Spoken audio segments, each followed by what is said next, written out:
Welcome to my channel SK knowledge class. दोस्तों, आज की इस वीडियो में आपको बताऊंगा कि प्रतिस्थापन विधि से समीकरण को कैसे हल करना है, क्योंकि यह भी जो है बोर्ड एग्जाम में पूछा जाता है 2 नंबर से। ठीक ना।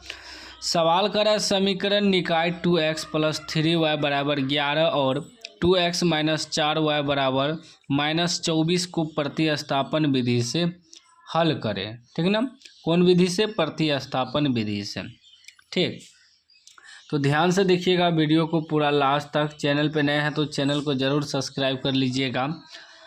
लिखेंगे समीकरण। पहले समीकरण क्या दिया है? 2x + 3y = 11। इसको मान लेंगे समीकरण 1, इक्वेशन फर्स्ट, समीकरण 1। उसके बाद दिया है 2x - 4y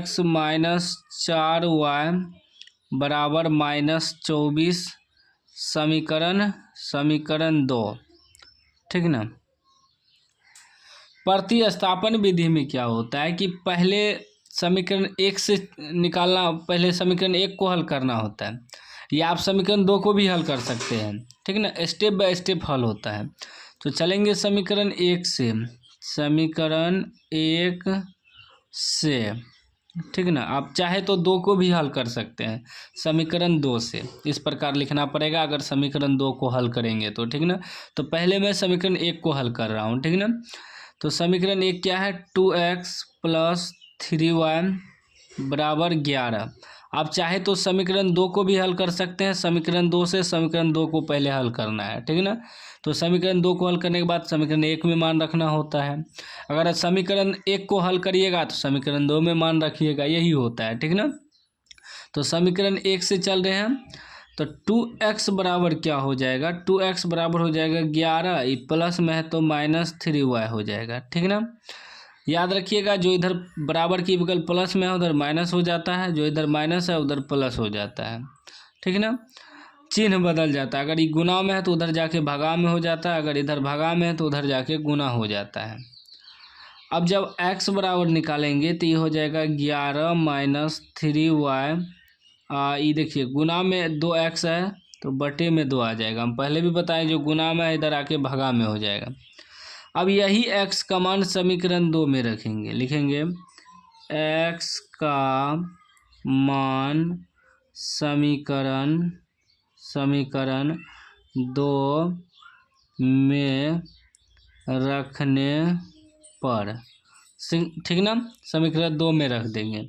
समीकरण 2 क्या है? 2x - 4y = -24। ठीक, अब आगे देखिए 2x, x का मान क्या आया है? 11 - 3y/2, 11 - 3y/2, फिर -4y = -24। ठीक, अब देखिए चाहे तो ये 2 कटा सकते हैं, 2 कटा दिए, क्या बचा? 11 - 3y - 4y = -24। अब देखिए 11 माइनस माइनस प्लस, चिन्ह माइनस का। ठीक ना, माइनस माइनस प्लस होता है लेकिन चिन्ह माइनस का ही रह जाता है। तो 4 × 3 = 7y = -24। जब -7y बराबर निकालेंगे तो ये हो जाएगा -24, ये प्लस है तो -11 हो जाएगा। बराबर के उबगल गया है ना, बराबर के ई बगल प्लस में है, बराबर के उबगल गया तो माइनस हो गया। तो -7y बराबर क्या हो जाएगा? माइनस माइनस प्लस, चिन्ह माइनस का। 4 × 1 = 5, 2 × 1 = 3, 35। देखिए माइनस माइनस भी कट गया, 7 से कटाएंगे 7 × 5 = 35, यानी कि y बार में y का मान जो है 5 निकल गया, 5 बार में कट गया। अब ये y का मान निकल गया, यही y का मान यहाँ रखेंगे तब x का मान निकल जाएगा। ठीक ना, अतः x बराबर क्या आया है? x बराबर आया है 11 - 3y/2, 11 - 3y/2। तो 11 - 3y, y कितना निकला है? 5/2। ठीक ना, 11 - 3 गुना y के जगह 5 आया, 5 बैठा दिए /2। अब हल करिए तो 11 - 5 तिया 15/2 कितना हो जाएगा? 11 में से 15 घटेगा -4, क्योंकि कम में से ज़्यादा घट रहा है, /2 -2 बार में कट गया।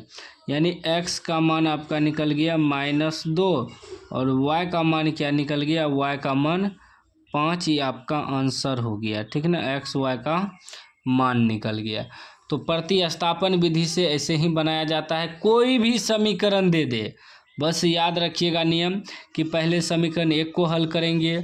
उस समीकरण 1 का मान जब निकल जाएगा x बराबर, तब x का मान समीकरण 2 में रख देंगे। बाकी हल कर देना है, आपका आंसर निकल जाएगा, ठीक ना।